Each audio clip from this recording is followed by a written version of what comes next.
Interval క్లైమాక్స్తో ఎరగదీసిన champion. కొన్ని సినిమాలు చూస్తాం, కొన్ని సినిమాలు అనుభవిస్తాం.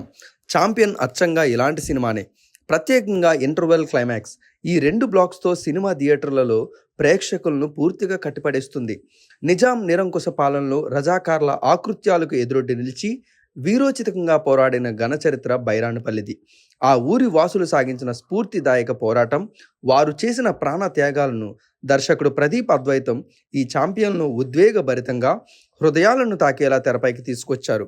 రజాకార్లపై బైరాణపల్లి వాసులు చేసే వీరోచిత పోరాటం ఆద్యంతం రోమాంచకంగా సాగుతుంది.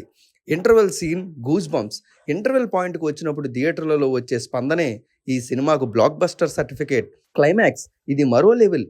వార్ ఎమోషనల్ వెయిట్, కథను ముగించిన తీరు, సినిమా పూర్తయిన తర్వాత ప్రేక్షకుల మనసును బరువెక్కిస్తుంది. మైకేల్ సి విలియమ్స్ పాత్రలో రోషన్ సహజంగా ఒదిగిపోయాడు. యాక్షన్ సీన్స్ కోసం అతను పడిన కష్టం, డాన్సుల్లో చూపించిన ఈజ్ తెరపై స్పష్టంగా కనిపిస్తుంది. ఈ సినిమా అతని కెరీర్లో ఒక కీలక మైలురాయిగా నిలుస్తుంది. Visuals, background score, production values అన్నీ గ్రాండ్గా నిలిచాయి. ఇంత క్వాలిటీతో సినిమాను నిర్మించేందుకు ముందుకొచ్చిన స్వప్న సినిమాస్ నిర్మాతల అభిరుచిని అభినందించాల్సిందే. కొన్ని సినిమాలు థియేటర్కు మాత్రమే పరిమితం కావు, ప్రేక్షకుడితో పాటు ఇంటికి వచ్చేస్తాయి, మనసులో ఉండిపోతాయి. ఛాంపియన్ కూడా అలాంటి సినిమా. బైరాన్పల్లి, మైకేల్, వారి పోరాటం చాలా కాలం పాటు ఆడియన్స్ మనస్సుల్లో ప్రతిధ్వనిస్తూనే ఉంటాయి.